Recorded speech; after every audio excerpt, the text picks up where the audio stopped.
Itu. Benar. Benar. Ini, Itu, tengah-tengah. Pegang. Itu. Pegang.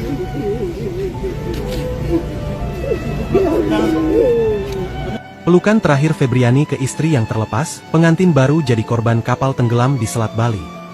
Belum genap 2 minggu menyandang status sebagai suami, Febriani 27 tahun harus merelakan kepergian istri tercintanya, Cahyani 30 tahun.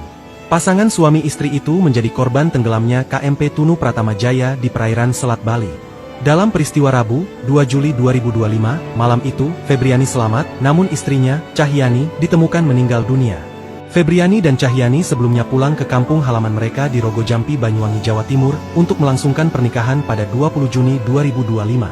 Setelah 12 hari, mereka kembali merantau ke Bali untuk bekerja pada Rabu, 2 Juli 2025, malam. Keduanya menumpangi jasa travel dengan tujuan kota Denpasar. Mereka tiba di Pelabuhan Ketapang, Banyuwangi, Jawa Timur sekitar pukul 22.30 waktu Indonesia Barat. Kami berangkat pukul 22 sampai Pelabuhan Ketapang sekitar pukul 22.30 dan langsung naik kapal, tutur Febriani saat ditemui di posko Pelabuhan Gilimanuk, Jembrana, Bali, Kamis, 3 Juli 2025. Mobil travel yang ditumpangi pasangan muda ini kemudian naik ke KMP Tunu Pratama Jaya untuk menyeberang ke Pelabuhan Gilimanuk, Jembrana, Bali. Di tengah laut Selat Bali, keduanya merasakan kapal bergoyang. Sebagai penumpang yang terbiasa bolak-balik menyeberang ke Bali, Febriani awalnya mengira kapal hanya goyang karena arus laut biasa. Namun situasi dengan cepat berubah ketika kapal mulai miring ke kiri. Kepanikan mulai menyebar, para penumpang berlarian mencari pelampung dan berusaha menyelamatkan diri. Menurut Febriani, tidak ada peringatan bahaya atau panduan keselamatan dari awak kapal. Kami semua menyelamatkan diri sendiri, ambil pelampung sendiri, katanya. Ia melihat lampu dan mesin kapal sudah dalam kondisi mati atau blackout. Dalam kekacauan itu, Febriani meminta istrinya yang tidak bisa berenang untuk memeluk erat tubuhnya. Keduanya lalu memutuskan untuk melompat ke laut sebelum kapal tenggelam.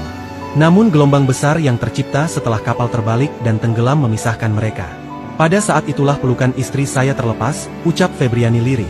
Setelah berhasil berenang ke permukaan, ia segera berusaha mencari sang istri. Ia berteriak memanggil nama sang istri sambil menyisir lautan yang gelap, namun tidak ada jawaban. Hatinya diliputi perasaan putus asa. Dalam keadaan lemas ia diselamatkan oleh penumpang lain dan ditarik naik ke perahu karet bersama 11 orang selamat lainnya.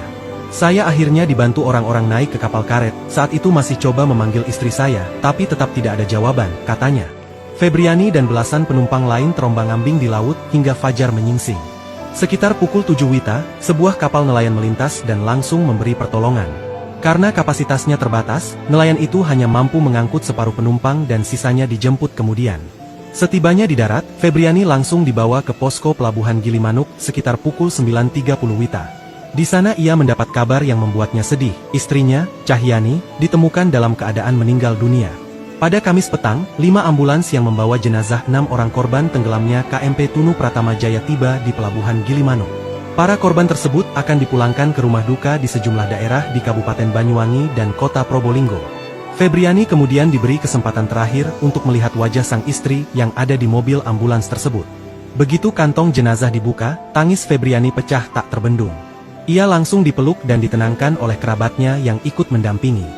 Sebelumnya, KMP Tunu Pratama Jaya tenggelam saat berlayar dari Pelabuhan Ketapang, Banyuwangi, Jawa Timur menuju Pelabuhan Gilimanuk, Jembrana, Bali. Dari total 65 penumpang dan awak kapal, hingga Kamis malam sebanyak 35 orang telah ditemukan terdiri dari 29 korban selamat dan 6 meninggal dunia.